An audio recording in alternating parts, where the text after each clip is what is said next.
Praise the lord. ఈరోజు ఎస్తేరు గ్రంథం 4వ అధ్యాయాన్ని చదువుకుందాం.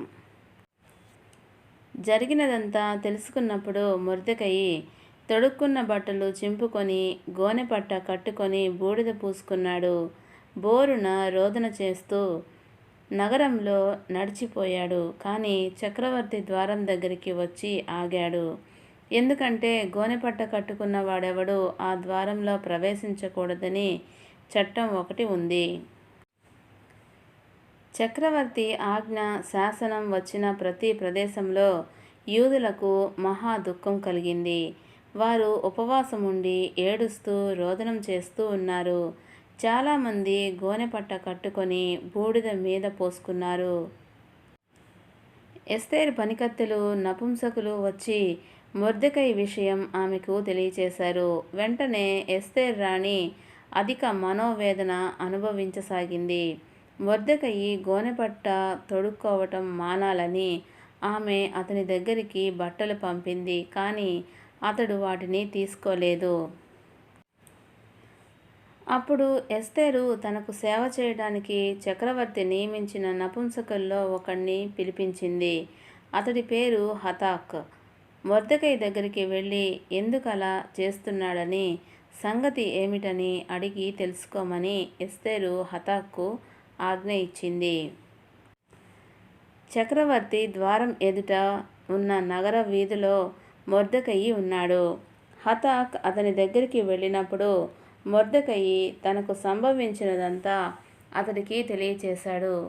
యూదులను నాశనం చేయడానికి హామాను చక్రవర్తి ఖజానాకు ఇస్తానని చెప్పిన డబ్బు ఎంతో అది కూడా తెలియచేశాడు. యూదుల నాశనం విషయమైన రాజాజ్ఞ నకలు అది షూషన్లో ఇయ్యబడింది. ఎస్తేరుకు చూపి వివరించమని దానిని హతాక్కు ఇచ్చాడు. ఆమె తన ప్రజల కోసం చక్రవర్తికి విన్నపం చేసి దయచూపమని ప్రాధేయపడటానికి అతని సముఖంలోకి వెళ్ళాలని చెప్పమని అన్నాడు. హతాక్ వచ్చి మొర్దెకై చెప్పినది ఎస్తేరుకు తెలియచేశాడు. అప్పుడు ఎస్తేరు మొర్దెకైతో చెప్పమని హతాక్తో ఇలా అంది. చక్రవర్తి పిలుపు రాకపోతే పురుషుడు కానీ స్త్రీ కానీ లోపలి గదులలో ఉన్న ఆయనను సమీపిస్తే ఆ వ్యక్తి చావాలి. ఇది రాజశాసనం. చక్రవర్తి సేవకులందరికీ, రాజ్య ప్రదేశాలలో ఉన్న ప్రజలందరికీ ఇది తెలుసు. ఒకవేళ చక్రవర్తి తన బంగారు రాజదండం ఆ వ్యక్తి వైపు చాపితే అతడు బ్రతుకుతాడు. నేటికి 30 రోజుల నుంచి చక్రవర్తి దగ్గరికి వెళ్ళటానికి నాకు పిలుపు రాలేదు. ఎస్తేరు చెప్పినది మొర్దెకైకి తెలియచేసిన తర్వాత అతడు ఈ సమాధానం ఆమెకు పంపాడు. రాజభవనంలో ఉండటం చేత యూదులందరిలో నీవు మాత్రమే తప్పించుకుంటావనుకోవద్దు. ఒకవేళ నీవు ఈ సమయంలో పూర్తిగా మౌనం వహిస్తే యూదులకు సాయం, విడుదల ఇంకో దిక్కు నుంచి వస్తాయి. కానీ నీవు నీ తండ్రి వంశం వారు నాశనమవుతారు. నీవు ఇలాంటి సమయానికే రాజ్యానికి వచ్చావేమో ఎవరికి తెలుసు. అప్పుడు ఎస్తేరు మొర్దెకైకి ఈ మాట పంపింది.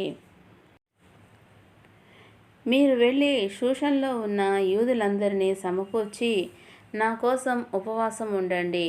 3 రాత్రింబగళ్ళు ఏమీ తినవద్దు, త్రాగవద్దు.